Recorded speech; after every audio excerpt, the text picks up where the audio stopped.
Korban keganasan Emon di Sukabumi, Jawa Barat hingga Minggu siang terus bertambah. Kali ini seorang anak berusia 13 tahun diantar ibunya untuk melapor. Korban sodomi Nanang Sobari alias Emon terus bertambah. Minggu siang seorang bocah 13 tahun bersama keluarga mendatangi Polres Sukabumi, Jawa Barat melaporkan kejahatan seksual yang dialaminya. Hingga kini jumlah korban mencapai 52 anak. Penyidik mendorong korban tidak takut melaporkan diri. Kemudian kan kami melalui RT dan RW, jika ada korban atau yang lainnya segera melapor ke kepolisian dengan maksud kita untuk tes kesehatannya. Jangan sampai dia jadi korban-korban berikutnya. Menurut psikolog, pencegahan agar anak-anak tidak menjadi korban pencabulan bisa dilakukan sejak dini. Satu, mengenal anggota tubuhnya. Yang kedua, kemudian dia tahu kalau misalnya anggota tubuh ini ada bagian tertentu yang tidak boleh dilihat orang lain, tidak boleh diraba orang lain, tidak boleh dipegang orang lain. Nah, hal itu diberikan sejak dini. Di pemandian inilah tersangka Emon memperdaya satu persatu anak-anak menjadi budak nafsunya. Perilaku Emon menyulut emosi orang tua korban yang mengejarnya saat menjalani pemeriksaan. Selain depresi, sebagian korbannya mengalami pendarahan.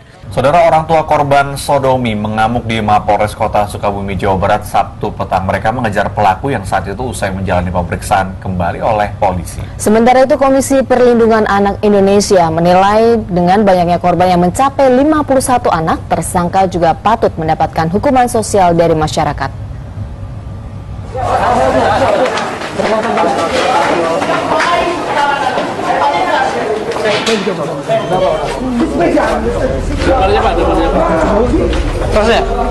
Keributan ini terjadi saat sejumlah keluarga korban sodomi mengejar tersangka yang sedang dibawa ke sel tahanan Mapolresta Sukabumi, Jawa Barat oleh penyidik.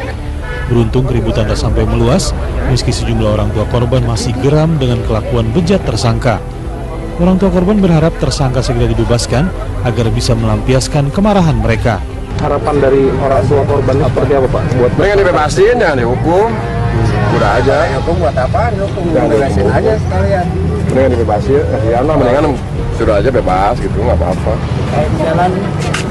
Dengan jumlah korban yang sangat fantastis yakni mencapai 51 anak, KPAI menilai selain dihukum secara pidana, tersangka juga memang layak mendapat hukuman sosial dari masyarakat. Kalau dibolehkan hukumannya walaupun memang secara wajib maksimal di Undang-Undang Perlindungan Anak, tapi sebaiknya itu juga dia mendapatkan hukuman sosial juga kalau seandainya dibolehkan. Kekerasan seksual pada anak yang terjadi di Kampung Santalio, Gedong Pajang, Kecamatan Ciataming, Sukabumi, Jawa Barat ini memang tergolong kasus besar karena jumlah korbannya banyak dan berada dalam satu wilayah. Guna memberikan dukungan moral dan memastikan para korban mendapat pendampingan secara psikologis, Wakil Wali Kota Sukabumi Ahmad Fahmi mendatangi para korban. Nah, sekarang setelah mereka diperiksa secara medis, kemudian korban ini akan mendapatkan pendampingan dari P2TP2A, karena yang terpenting itu kan menjaga masalah kejiwaan mereka, ya, itu yang terpenting. Polisi masih memeriksa tersangka dan para korban. Selain depresi, sebagian korban mengalami pendarahan. Kemudian ada darahnya masih netes, kemudian ada yang sudah pembentukan struktur anus sudah berubah. Kemudian juga ada yang satu lagi